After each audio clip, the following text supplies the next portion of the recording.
මගේ ළඟ තියෙනවා ලිච්චි. ඉතින් මෙහි සුපර් මාකට් එකට ගිය වෙලාවේ මම දැක්කා මේක තියෙනවා. මට හිතුණා අරගෙන try කරන්න. මේක ලංකාවේ රඹුටන් වගේ මම ඊට කලින් කාලා තියෙනවා. රසයි. හැබැයි ලංකාවේ රඹුටන් තරම් රස නැහැ. ඒ වගේ ඒ හා සමාන පළතුරක්. මම ඔයගලන්ට සුද්ධ කරලා පෙන්නන්නම්. සුද්ධ කරන එක තමයි ටිකක් අමාරු. පොඩක් කපමු.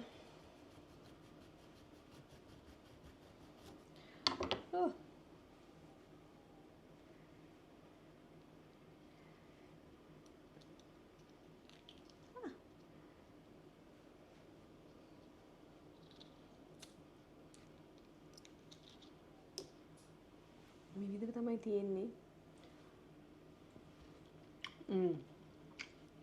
රහයි.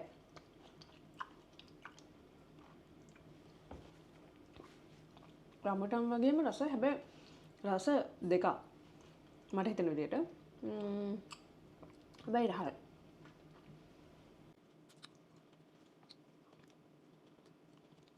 මෙන්න මේ වගේ ඇටයක් තමයි තියෙන්නේ ඇතුලේ. තව එකක් කමු.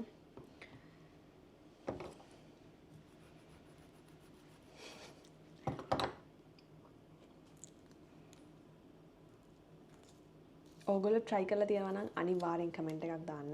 ඔයාලා try කරපු එක රහද කියලාත් කමෙන්ට් එකක් දාන්න. ඉතාලියේ ඉන්න කෙනෙක් නම් සුපර් මාකට් එකේ දැක්කොත් අරගෙන try කරලා බලන්න රහයි.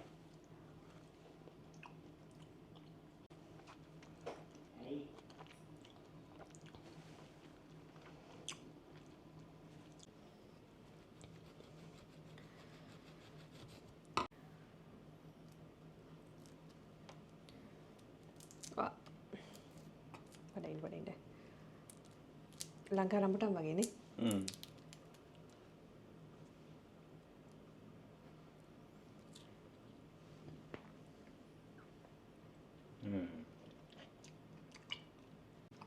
රහයි. ඒක රහයිනේ. ඒක රහයි. ලංකාවේ රඹුටන් වල රසම දෙන්නේ කොහොමද? වෙනස්. රස වෙනස්. හැබැයි රඹුටන් වගේමයිනේ. ඒ වගේම රහයි. ඔයගොල්ලෝ දැක්කොත් අනිවාර්යෙන් try කරන්න. මෙහෙනම් කියන්නේ ලිච්චි කියලා. දන්නේ නැහැ අනිත් රටවල් වල කොහොමද කියන්නේ කියලා. හැබැයි මම හිතන විදිහට මේවා චයිනීස් ජපනීස් රටවල් වල තියෙනවා.